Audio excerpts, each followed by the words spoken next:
friends, happy Monday. Today is Monday, right? It's Sonia here with Junk Monkey Paint Company, and welcome back to my daily vlog. Thanks for following along my creative story. It is so much better with good friends. So today, go figure, we are gonna go junkin' on today's vlog. So prepare to put on your love goggles. You know those goggles that where you just go in and you see somebody else's junk and you're like, oh, I must have it. We are going junking at my local Salvation Army. And stay tuned at the end because I have 3 tips. What goes through my mind when I'm at a place like that? What am I thinking about in terms of what pieces I will bring home with me? If you want to get inside my brain, stay tuned at the end. I'll give you my 3 best tips that I'm always thinking about when I'm personally out junking.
Gets me excited when I see the back of the donation area and I'm like, ooh, what's she unloading? What's she got in there? You just want to run up to somebody and be like, I'll take your junk.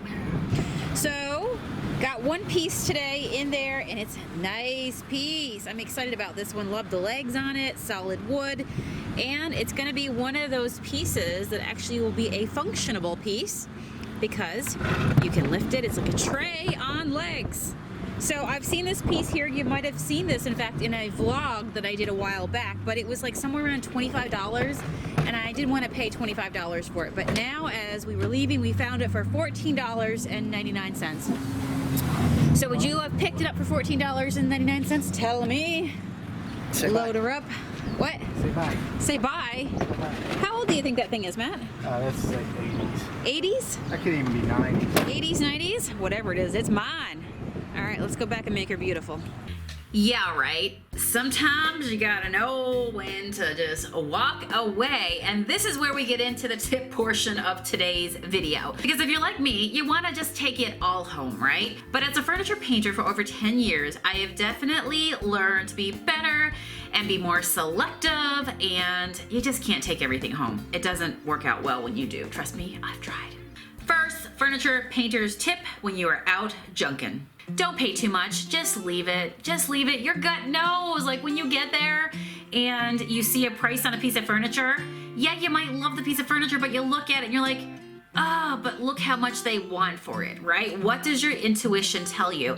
Everybody, no matter where we live, there's all different amounts that we'll pay for furniture, but we all kind of know like a baseline. When you look at it, do you get a little bit of that feeling of sticker shock? If you do, just leave it alone. I promise you that like today, when I walk out of this Salvation Army and I go across the road over to the Goodwill, or I find a yard sale, or I go on Facebook Marketplace, or I go to an auction. Hello, have you been to an auction lately?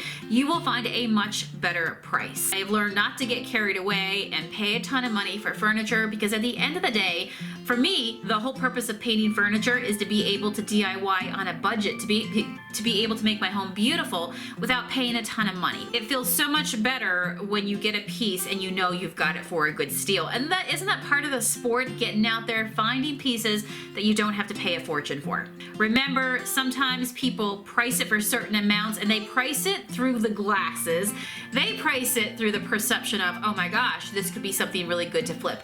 But you have to remember that you have to pay for it at that price. You have to haul it home as well. Then you have to put the work into it. Sometimes the prices that we pay for pieces that we're planning to keep ourselves can be different from the prices that when we're working with furniture that we're planning to flip and make profit off. So if you're keeping it for yourself, buy it at a price that you're happy with, but especially if you're planning to buy it and you need to do all the work and you need to market it to even sell that piece, it has to be sold at a reasonable price. Because if you've already bought it at the top end of what something should sell for, that's gonna not leave a lot of room for you to be able to grow and make profit off of, right? So is it worth your time? Number 2, if it's broken, don't haul it home unless you love to fix broken furniture. Sonia, if you could go back in time and tell yourself this, how many times have I been at a furniture auction and the piece is beautiful, it's going for a great price, but you know what? The drawer totally needs like rebuilt on it, or something needs repaired on it. And it's not like a small repair. I'm talking about something that you need to go out, you need to buy glue, then you realize you don't have enough clamps or the right size clamps, so you have to go find and spend money in clamps. You have to go ahead and take the time to work on it, and then hopefully you did it right. Hopefully you did it right. Your time is money. So for me, I've realized that I love the end of working with furniture, the part that comes to making it beautiful. We're gonna make her gorgeous. We're gonna make her shabby gorgeous. I am not a carpenter. I have no desire to be a carpenter. I have no love inside of me other than like if I needed to do a small nail repair or something like that. I'm just not somebody that goes the way of, yes, I'm going to fix it. Because what happens, and what has happened, is when I have purchased furniture for a great price, but it has this one fix that it needs done, it will sit in the side of my garage forever and a day, to the point that, you know what, maybe nothing gets done with it, and the next time I clean out my garage, well, guess what? It's going out with it. Because realistically, yeah, it's a good price, but realistically, are you really gonna wanna fix it? Or will you even fix it? The next tip number 3, please paint and sell, paint and get into your house all the pieces that you've previously collected before you buy more. So when I'm out there junking, I have to ask myself, do I really need it? Do I have 10 more hutches back at the house that I have not done anything with? When I go out and I thrift and I junk, I make sure that it's the right price, that it's the right condition, so I can go back to my home studio, to my garage, and I can paint it. Your spouse, your partner, your friend, your co-person that you live with will especially love you and support your hobby, your passion for painting, if they see that you're actually painting what you buy. One of the things that I get to reward myself with is I've just painted these pieces. I've knocked them out, I've gotten them into place in my house, or I've put them for sale on Marketplace. I brought them to completion, so I've knocked that out. Otherwise, you kind of can begin to get into the whole hoarder part, you know?